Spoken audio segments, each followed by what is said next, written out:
And then I ate two entire boxes of popcorn or tubs of popcorn before the movie started. Was that you asserting your masculinity? Yes.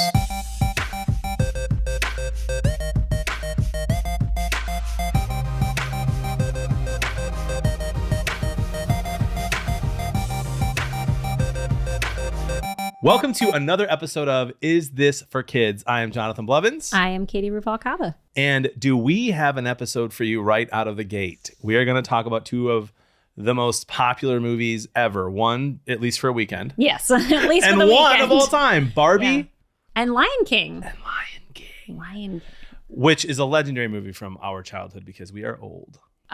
Well, I wouldn't say that I am old. I would say that I am aging well, like a fine wine. Whereas you're more the sippy cup under the couch type of vibe. So still worth trying after a couple years? Just don't even open it. Throw it away. Incredible. You have 5 kids between the ages of 15 and 2. Yes, I do. And you have 3 between the ages of what, 8 and 3? 8 and 3. 8 and 3. Look at us. There you go. Look at us. And we're here to help you navigate the world of digital media with your kids. Exactly. Because there's so much out there. It's hard to know what is and is not for kids. Yeah. How are you doing? And how, we both saw Barbie. We get to talk about Barbie today. Yes. I went to see Barbie this weekend with my oldest daughter. Who is 15? She's 15 years old. Oh, Yeah.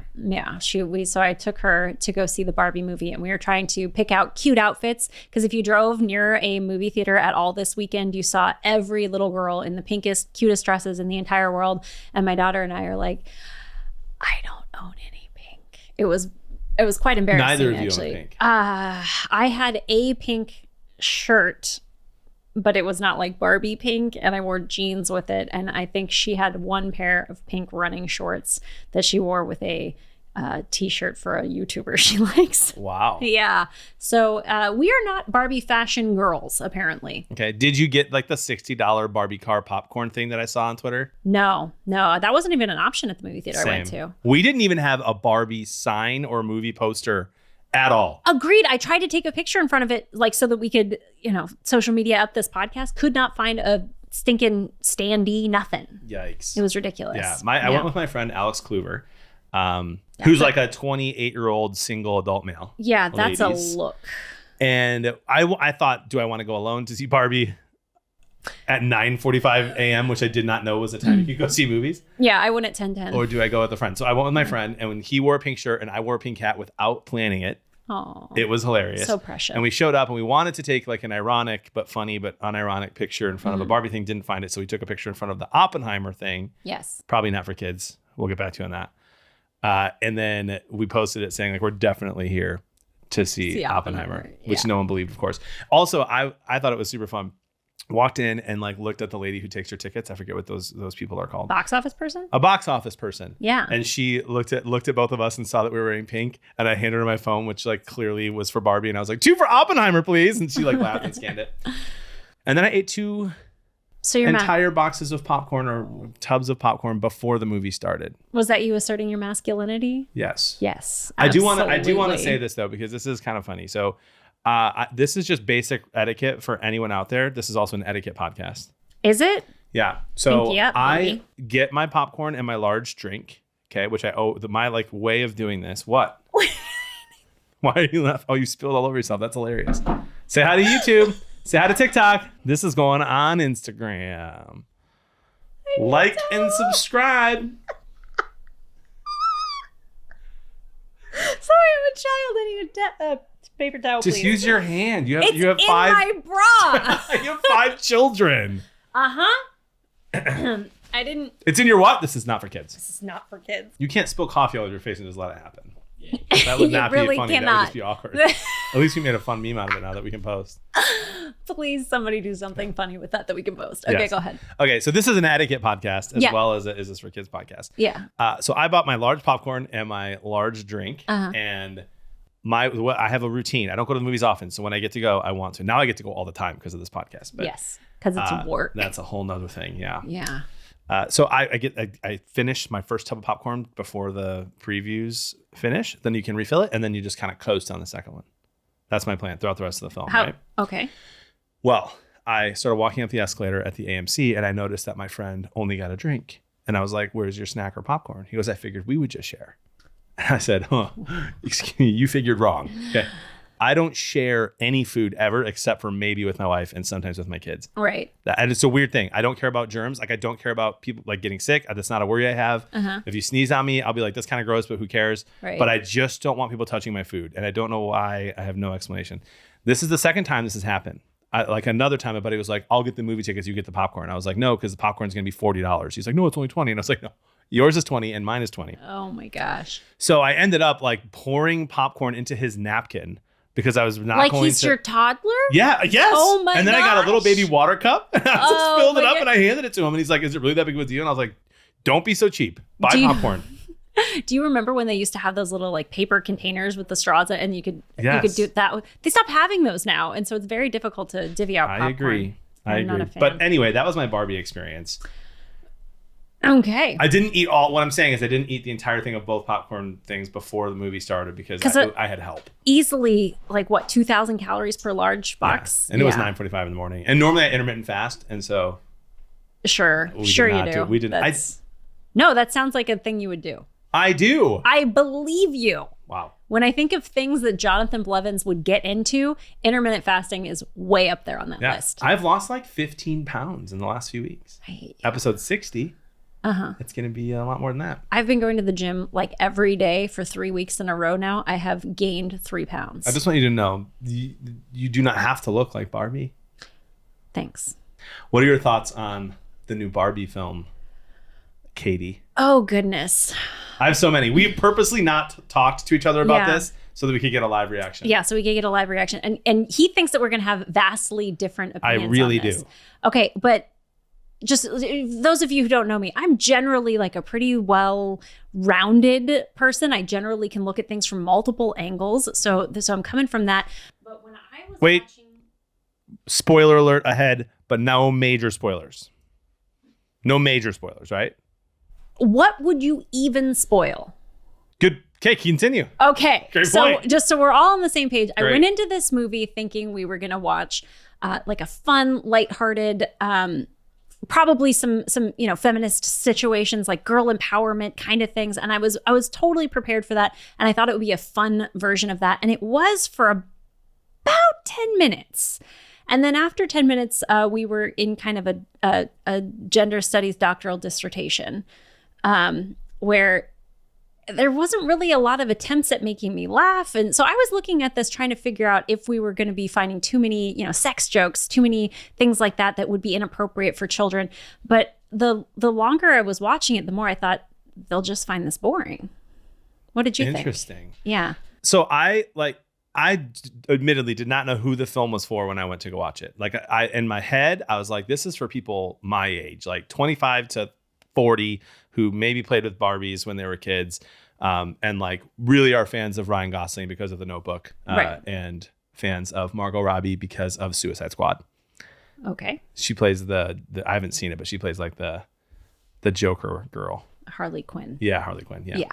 Yeah. I'm a huge Batman fan, but not a huge fan of Suicide Squad. I haven't seen it yet. So okay. My opinion though, yeah. Suicide Squad, probably not for kids. I mean, probably the title, not for kids. Not for kids. So I didn't know what to expect, but I kind of thought that's what it was for. And then I noticed a lot of moms were taking their daughters. Yeah. And I was like, interesting. Like my wife, we only have a 3-year-old daughter, so she wasn't going to take her. But I don't think that she would if she was 10 either, because my wife, I don't think ever, like she just doesn't follow that kind of stuff. So I don't think she'd ever want to go see Barbie. So I was like, who's this for?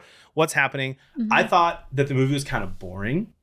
Yeah. Like I really did. There was a weird scene in the beginning where these little girls have like baby dolls, and before Barbie shows up on the scene, they start destroying the baby dolls. And that's a reference to 2001: A Space Odyssey. It is. Yes. Okay, so it's not what some people are saying. No, it's the monkeys at the beginning of 2001: A Space Odyssey, and he throws the bone up in the air. It's the evolution of man is the beginning of 2001. Yeah, so you should put that reply on like a whole bunch of people's tweets who think that's a sign for people hating babies. No, so that was a really weird thing about this whole thing. It was, like I said, it was like a gender studies dissertation.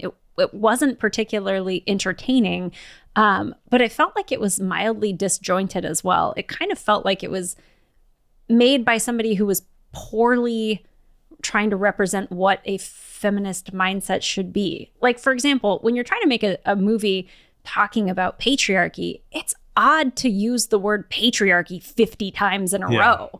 Like, you're just beating them over the head with it at that point. And when I'm thinking, watching this with my 15-year-old daughter, she's just like, Mom, this is a lot of like philosophy stuff. Yeah. Yeah. So I'm with you. I thought that the whole thing, I'd probably give the whole thing like a 5 out of 10. I thought there were some funny parts. I agree with you with your take on like you need a dissertation to understand what's happening. And it felt like they were trying to explain too much.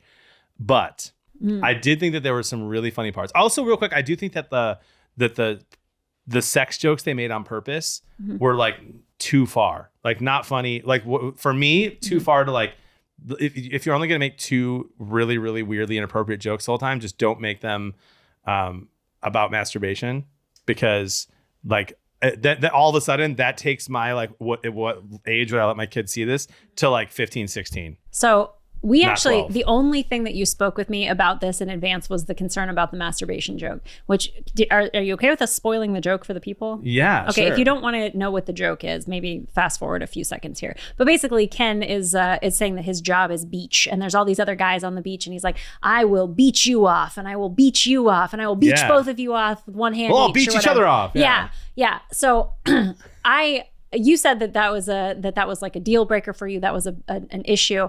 And so I pulled in my 9-year-old son, 10-year-old daughter, and 15-year-old daughter. Okay. And I reenacted the scene for them. I'm like, you got guys on the beach. This is what's happening. What does that mean? And my 9-year-old son says that they have to get off the beach. And my 10-year-old daughter says, yeah, same. And my 15-year-old daughter was like, yeah, same. See, here's the thing. My 8-year-old. Now my 13-year-old son knew immediately what it was. Immediately. Yeah. Yeah. So my 8-year-old would hear it. Well, I wouldn't let him watch it, but he would hear it, and he would be like, he would just say it. So I don't care if he knows what it means, but now he's saying it possibly in a grocery store. Yeah, but here's the thing. My 9 and 10-year-old kids who didn't see the movie already knew that scene. They had seen it on YouTube. Oh, interesting. Yeah. So that scene has already made the rounds. They're already familiar with it, and they still don't know what it means. It doesn't affect your rating system. No, not at all. It doesn't even register, because it was so over their head that they don't think to repeat it, because they don't realize that it's a dirty joke. If you're not in the theater hearing everybody laugh at that moment, they don't even realize it's a thing. That makes sense. Yeah. But okay, so all that said, yeah, the part that you're saying you don't like, where like the main character from the real world goes on a rant about like how hard it is to be a woman. I thought that was funny. No, that was fine. That's not the part that bothered me. No, what's the part that bothered you? I felt like it was, again, like it feels like a poor representation of what a feminist idea would be. So the thing that didn't make any sense is Barbie and Ken go into the real world. Ken learns about patriarchy and brings it back to Barbie land, right? While incessantly saying the word patriarchy. Right. And then when he brings patriarchy into Barbie land, it is nothing like the real world, and it doesn't resemble what's out there. He's made some sort of weird, strange version of patriarchy. Right. But then what's even weirder is that like we're supposed to believe that he took the real world's idea of patriarchy and put it into Barbie land, and at the end, Barbie chose the real world? Right, that's a good point. Yeah. Question mark? Yeah. Like, it was very strange. So then, because then the whole conversation changes. Like, is this movie about the different gender roles, or is the movie about what is a human and what does being a human mean? It seems like we changed the plot halfway through, like being human, and that was, I actually liked that at the end where she was like, I want to be a part of the things that matter, and then you've got that whole montage. Yeah. Which was great, because it showed a lot of the things that I think people are, when they're complaining about the baby dolls, are missing. That montage included mothers and daughters and having babies and like all of those things. And they pointed out that Midge got treated poorly by Mattel. And so I felt like they landed that point really well, and then immediately got weird. Like they just changed ideas. Yeah. Barbie was one of the first movies I remember seeing that basically said being a mom is okay. Like not having that just being a mom is okay. You don't have to have a career. Like it mentioned that multiple times. It flat out stated that. Yeah. Which is awesome. Now, the part that a lot of guys are offended about is like the stereotypical when Barbie's like, well, now we have to like distract the Kens so that they can so that we can like unbrainwash the other Barbies. And the way that they go about distracting the Kens is like super stereotypical, right? Like just pretend like you don't know how to swing a bat, and just pretend like you don't know how to open your app on your computer, and it works. And I'm like, that is funny. I wasn't offended at all. I thought it was hilarious, and it's super true. Yeah. Like anytime my wife is like, can you set up the printer? I'm like, oh, you need help setting up the printer? I am your guy. Yeah. So I wasn't offended by that at all. I was like, yeah, it's true. So Yeah. all the stuff they said that was bad about men was just funny. Yeah, the only thing that I found mildly offensive was that they kept claiming that men really love horses. And when I think of people who love horses, it's little girls. Barbie had a horse. All right, come on. Yeah, that was funny. The four. That was appropriation. They took my culture. Men don't get horses. That's a little girl thing. Oh my gosh. Yeah. That's amazing. So I have a question for you. Yeah. Well, okay. Let me just also add one last thing. Yeah. I thought that overall, I'm giving it a 5 out of 10. I know we're not like a movie review podcast, but I'm giving it a 5 out of 10. Mm-hmm. It was entertaining. I probably won't ever watch it again. Yeah. But I thought the acting was good. I thought that the set design was really cool. Mm-hmm. And I thought that the costumes were pretty dope. Although that was all kind of done for them because Barbie's been a thing forever. Right. But I thought that part was all good. My question for you, is Barbie for kids?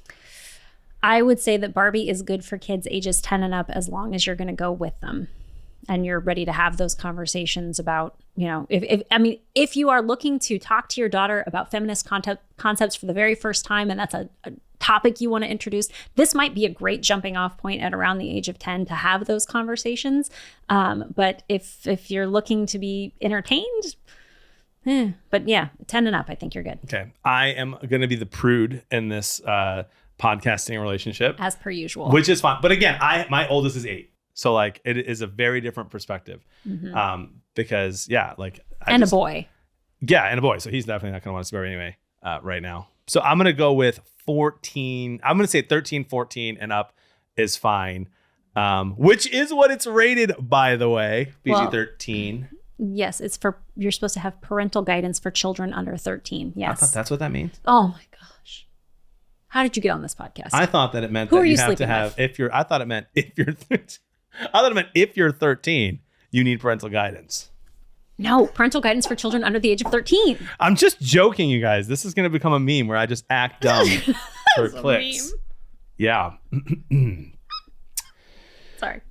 My actual reason, I just feel like it's weird, even though they might not get it. I think it's weird to expose kids to sex, to a bunch of sex jokes too young. So let me just throw this out here. I feel like you maybe don't have a firm grasp of when kids start to have those conversations, because statistically by the age of 11, a young boy has been exposed to pornography. Right. And when my daughter was in first grade, she came home from school with a detailed explanation of how babies were made in same-sex couples, which was very interesting for me. So I feel like maybe you're not in a headspace that's really aligned with where the kids today are. I was in 8th grade.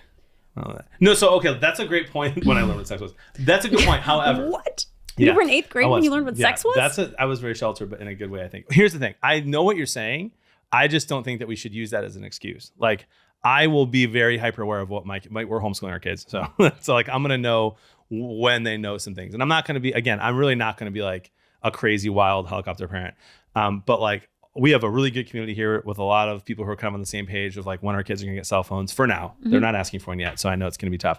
So for me, it's like, if they don't know what it is, don't introduce it to them yet, kind of a thing. You know what I mean? If your kids already know that kind of stuff and they have access to YouTube and stuff, like sure, I would lower the age. But since my oldest is 8, for me now I'm like 13 and up. Yeah, but I would just caution you if you're thinking about masturbation jokes as being off the table when this is a movie that's really kind of for girls, if we're being honest. And girls hit puberty earlier than boys do. And so if you're in a situation where you have a daughter and you're not willing to talk about sex, but she starts her period, you're going to have some, that's going to be a problem. No, for sure. Yeah. That's where Jody and I are going to work really hard together. Yeah. My youngest is our first daughter and I didn't know how to help her wipe. So there's like a front to back to front kind of thing. And never back to front. Never back to front. Yeah. Because you could get a really bad This is not that kind of podcast. Nope. Okay. That's webmd.com. Oh dear. Okay, so from one coming-of-age movie with Barbie, we're going to go into another here with The Lion King. Ooh. Now, this is one of those things that Say it we again. The Lion King. A lot of us remember this growing up. We're millennial parents at this point. This was a movie that came out in what, 93? 92? 93. It was 1993. 100% 93. So when this movie came out, I was 8 years old. Wow. How old are you now? 52. You were not 52.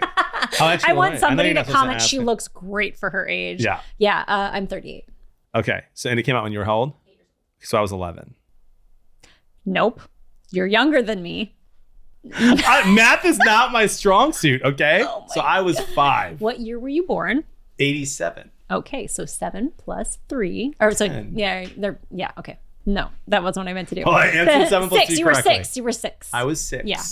So I always, you know how people get mad about the new math? Yeah. I do math that way in my head all the time. So I always go 7 minus 10 is 3 plus the 3 on the other end, 6. That's how I do math. Oh, wow. And that's how the new math goes. I just use my calculator on my phone. You don't do math.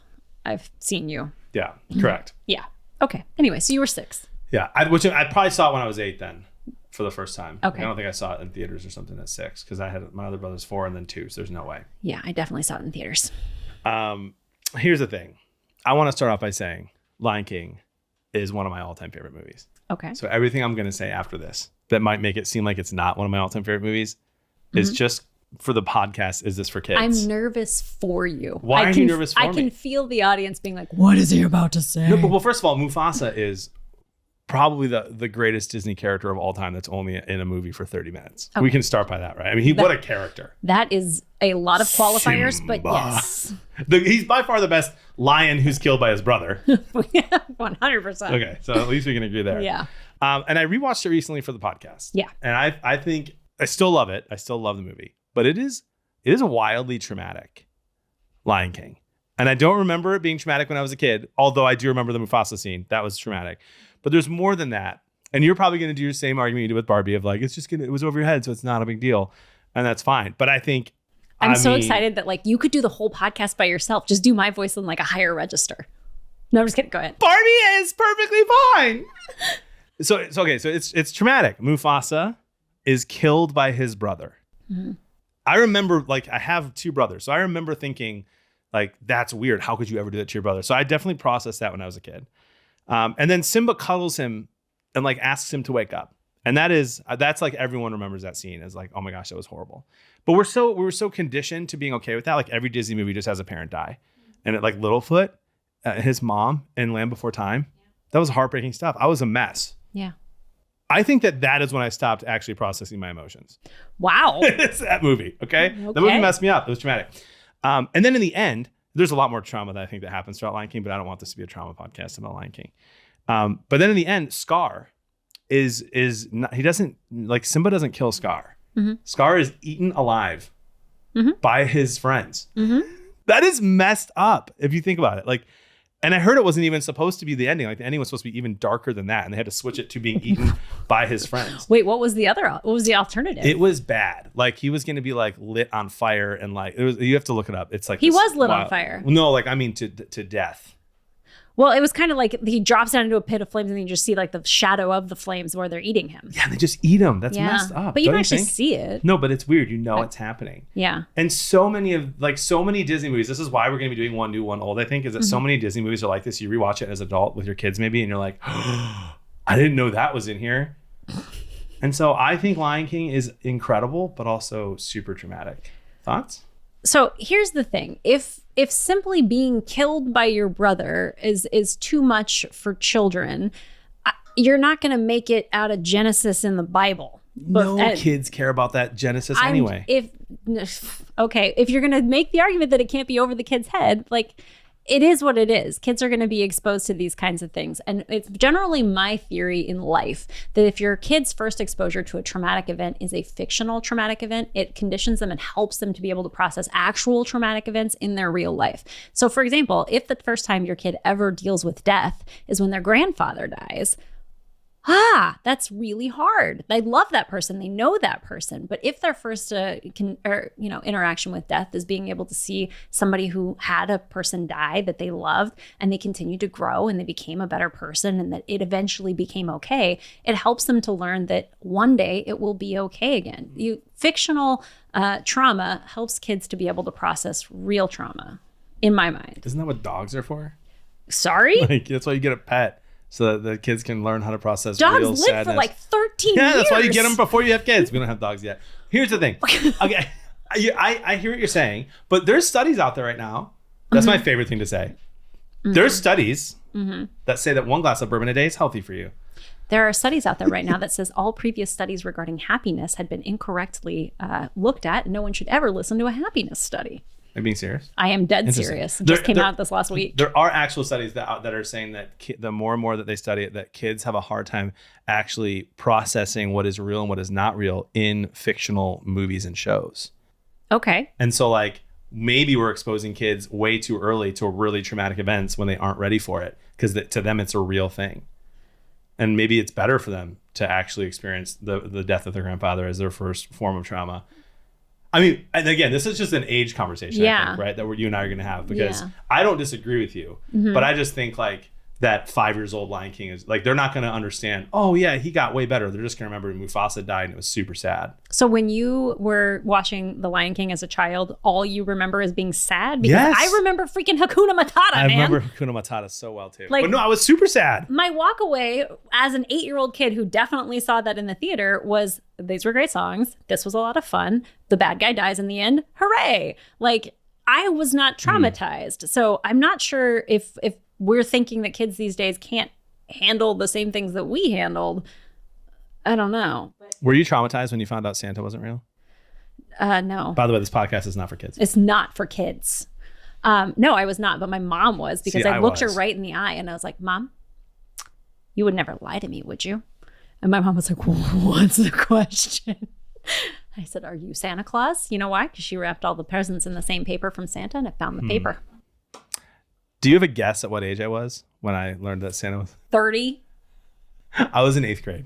I was in 8th grade when I learned Wasn't this. in the same conversation you learned about sex? Yes. Yes. And so I don't want to live in the Blevins household. I remember getting made fun of talk? on the bus because I believed in Santa. And my friends were like, really? And I was like, yeah. And then I went home and my mom's answer was like, Santa is faith and magic. And I was like, tell me the truth. Is he real or not? And she was like, faith and magic. And so I kind of inferred that he wasn't real, but still kind of also believe he is. I'm endearing. People will like this about me. Sure. It's adorable. Thank you. Would you say that? So would you say that Lion King is for kids? I would say that The Lion King is completely appropriate for kids. Whatever age your kid can sit through a movie. You're putting Lion King next to Bluey and saying they're the same? Yes. Wow. Yeah. Okay. Do you think what I'm about to say is crazy? I think that Lion King is like 7 to 8 years old and up, and like have a conversation with your kid about like hard things happening before the movie. I think that if you're doing that, your kid is more likely to be traumatized because they're looking for something to traumatize them. Maybe cross that bridge when you get to it. If the kid is traumatized, talk to them about death. But otherwise, just let them enjoy Hakuna Matata. They eat bugs, for goodness sake. It's delightful. First of all, also very unrealistic. Imagine Simba getting so strong off of only eating bugs that he can then go and destroy Scar, That's why he had who the has eaten scraggly every hair. animal in the entire kingdom. They're all gone. And Simba just wins that fight. No chance. That was the hyenas that ate everything, first of all. He let the hyenas overrun everything. Also, Scar could have just killed Simba in the very beginning when he had him. Like, he didn't have to have the hyenas do it. Scar could have killed Yeah. Simba? Simba goes up to Mufasa when he's dead. He's like, wake up, daddy. And then Scar talks to him and has his hand on him for a second. He just snap his neck right there, and now it's his kingdom. Instead, he sends his hyenas after him. Yeah. You ever think that? Yeah. I think this feels like a good time to say that my middle child has what we don't, it's not like officially diagnosed or anything, but we think that he has like what's called like a high sensitivity child, which is like a thing that 20% of Americans apparently have, or children in general. I probably had it too, looking back. Clearly. But like, so when he watches a movie and something sad happens, he weeps out loud immediately. And so we have to like pause it and be like, it's going to get better. Like all that. So that's where some of my takes come from. Yeah. I have a high sensitivity husband who can't watch episodes of like This Is Us without bawling constantly. Oh Louise and I are the same. Whole way through it. So Okay. So you get it. I mean, he gets it. Yeah. So this is why we're a good team, because I say 7 and 8 and up for Lion King. Yeah. And you say I all would say ages. any age. You're fine. What a blessing. What a blessing. Childhood trauma in the form of death. Well, what other podcasts out there is giving you Lion King and Barbie? Oh gosh, not at the same time. We're the first ones for sure. Certainly not. Yeah. So if you've enjoyed this and you want to continue supporting us, you can like and subscribe. That's right. And you can find us on whatever podcast app you're a fan of using, and make sure you leave us a review. The reviews really help. Did you know that? 5 stars, the better. Even if your 5-star review is just making fun of me. In fact, if your 5-star review is making fun of John, I'm going to be a bigger fan. Yeah, 100%. Also, make sure you comment any suggestions that you have of movies, music, apps, TV shows, etc. TikTok that you'd like dances. to hear us talk about. Yeah, absolutely. Until next time. Hey, is this for kids? This is not for kids. This podcast is not for kids. It's not for kids.